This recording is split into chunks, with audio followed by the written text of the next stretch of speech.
Friends and welcome again to my channel. तो आज हम लोग पढ़ेंगे क्लास 11th का बिजनेस स्टडीज़ का important topic, difference between industry trade and commerce. इसके साथ हम लोग ये भी जानेंगे कि इंडस्ट्री क्या होती है, ट्रेड क्या होता है और कॉमर्स क्या होता है। तो चलिए स्टार्ट करते हैं अपना आज का लेक्चर। तो बिजनेस क्या होता है? बिजनेस कॉम्बिनेशन है किसका? इंडस्ट्री और कॉमर्स का। बिजनेस दो चीज़ों से मिलकर बना है, इंडस्ट्री और कॉमर्स। तो चलिए जानते हैं कि ये इंडस्ट्री क्या है, कॉमर्स क्या है। बिजनेस एक्टिविटी के अंदर क्या आता है आपका? बिजनेस एक्टिविटी के अंदर इंडस्ट्री भी आता है और कॉमर्स भी आता है। और क्या क्या आता है आपके कॉमर्स के अंडर? दो चीज़ें आती हैं। कॉमर्स ट्रेड का कॉम्बिनेशन है प्लस ऑक्सिलरीज टू ट्रेड का कॉम्बिनेशन है। बिजनेस एक्टिविटी में इंडस्ट्री आती है, कॉमर्स आता है, और कॉमर्स के अंडर हमारा आता है trade and auxiliaries to trade. अब आप सोच रहे होंगे कि व्हाट इज़ इंडस्ट्री? इंडस्ट्री क्या है? कॉम्बिनेशन है ऑल दोज एक्टिविटीज़ जिसके थ्रू आप रॉ मटेरियल को फिनिश गुड्स में कन्वर्ट कर देते हैं, वो सब इंडस्ट्री के अंदर आती है। इंडस्ट्री एक इकोनॉमिक एक्टिविटी है। इकोनॉमिक एक्टिविटी वो होती है जो एक्टिविटी जो हम पैसा अर्न करने के लिए करते हैं, जहाँ पे प्रोड्यूस होते हैं गुड्स एंड सर्विसेज।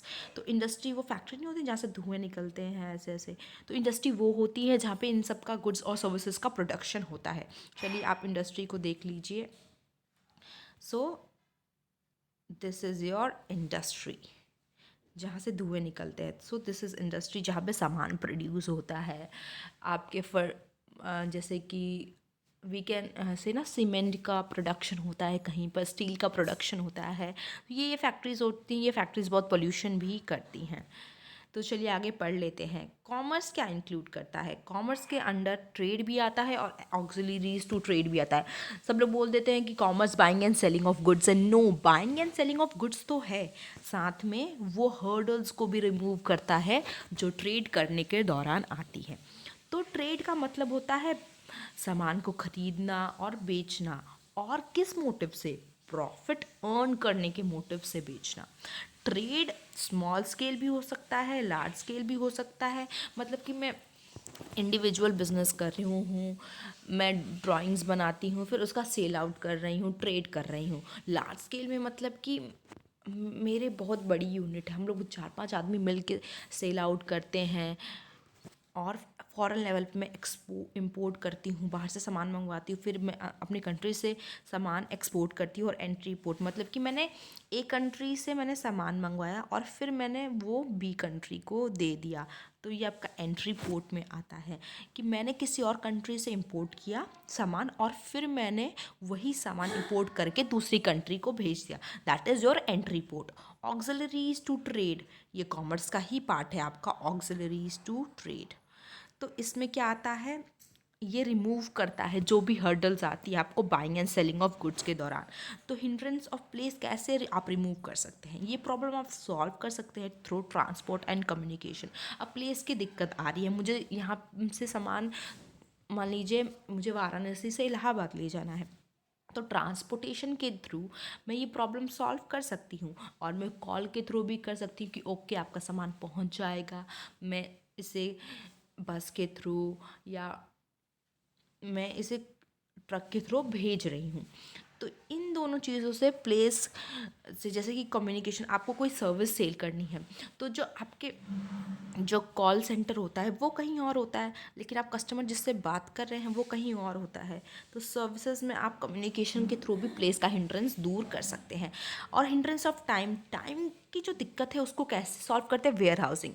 मैंने सामान आज बनाया, मान लीजिए दिसंबर में, मुझे फरवरी में करना है उसे सेल, तो वेयर हाउस में रख देंगे, ख़राब होने का डर कम रहता है। तो ऐसे टाइम का हम लोग हिंड्रेंस भी सॉल्व कर सकते हैं। हिंड्रेंस ऑफ रिस्क, अब मुझे रिस्क है कि मेरा सामान बिकेगा नहीं बिकेगा, चूहे खा जाएंगे, तो मैं इंश्योरेंस करवा लूँगी अपने सामान का। तो कॉमर्स में आप समझ लीजिए कि बाइंग एंड सेलिंग आता है, प्रॉफिट मोटिव के लिए करते हैं, और प्लस हम ऑक्सिलरीज टू ट्रेड का भी इस्तेमाल करते हैं जहाँ पे हम हर्डल को रिमूव करते हैं। ये सिर्फ 3 नहीं, बहुत सारे ऐसे हिंड्रेंस है जिसको रिमूव करने के बहुत सारे तरीके हैं। चलिए फाइनली आपका टेबल आ गया है, वेयर हम डिस्कस करेंगे difference between industry, commerce and trade. Industry क्या है? Production of goods and services, जहाँ पे मैंने आपको बताया इंडस्ट्री से धुएं निकल रहे हैं, जहाँ पे सामान बनते हैं, जैसे सीमेंट वहाँ पे बनता है, स्टील बनता है, और भी कुछ मान लीजिए सामान बनता है।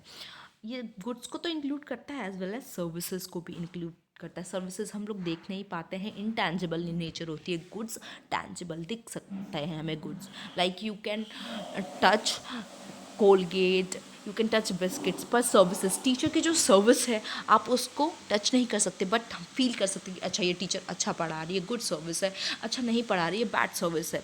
Distribution of goods and services कहाँ आता है? कॉमर्स में। कॉमर्स में आप डिस्ट्रीब्यूट करते हो, एक जगह से दूसरी जगह पहुंचाते हो goods and services through transportation and other means. Trade में क्या आता है? सिर्फ buying and selling of things, हम खरीदते हैं, बेचते हैं गुड्स को और सर्विसेज को, वो आपका ट्रेड में आता है। इंडस्ट्री में मैक्सिमम रिस्क होता है, क्योंकि आप फैक्ट्री लगा रहे हैं, लैंड खरीद रहे हैं, आप प्रोड्यूस तो कर रहे हैं, इतना पैसा लगा कर बिकेगा नहीं बिकेगा। इंडस्ट्री में बहुत ज़्यादा रिस्क होता है। कॉमर्स में इंडस्ट्री से कम रिस्क होता है, क्योंकि हमें डिस्ट्रीब्यूट करना है। तो इंडस्ट्री का अगर मान लीजिए कोई सामान कंज्यूमर मंगवा रहा है, तभी तो हम उसे डिस्ट्रीब्यूट कर रहे हैं। तो कॉमर्स में थोड़ा कंपैरेटिवली लेस रिस्क होता है, और ट्रेड में लोवेस्ट रिस्क होता है, क्योंकि उसमें सिर्फ खरीद बेच होती है।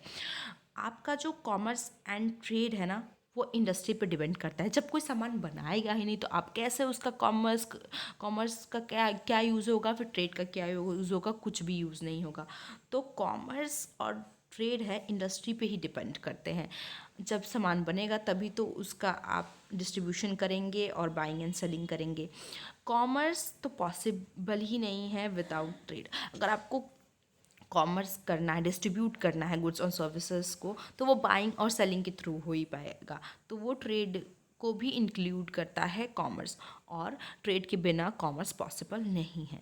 हम लोग ये कह सकते हैं कि ये तीनों एक दूसरे पर इंटरडिपेंडेंट हैं। और ट्रेड में क्या है? In the absence of trade, industry and commerce is of no use. Trade के बिना इंडस्ट्री भी किसी काम की नहीं है, कॉमर्स भी किसी काम का नहीं है। मान लीजिए आप बाइंग और सेलिंग ही नहीं करेंगे सामान का, तो वो बना कर क्या फ़ायदा, उसका डिस्ट्रीब्यूशन कर कर क्या फ़ायदा? तो ट्रेड भी इम्पॉर्टेंट है, और ट्रेड के बिना इंडस्ट्री और कॉमर्स का कोई इस्तेमाल नहीं है। इंडस्ट्री क्या रिप्रेजेंट करती है? सप्लाई साइड, क्योंकि हम सप्लाई कर रहे हैं सामान को, की सप्लाई कर रहे हैं, मतलब कि बना रहे हैं इंडस्ट्री में, फिर उसको बेच रहे हैं। ये डिमांड साइड को दिखाता है, कंज्यूमर डिमांड कर रहा है तभी तो हम उसका डिस्ट्रीब्यूशन कर रहे हैं ना। और ट्रेड क्या है? ये दोनों दिखाता है, both demand and supply side.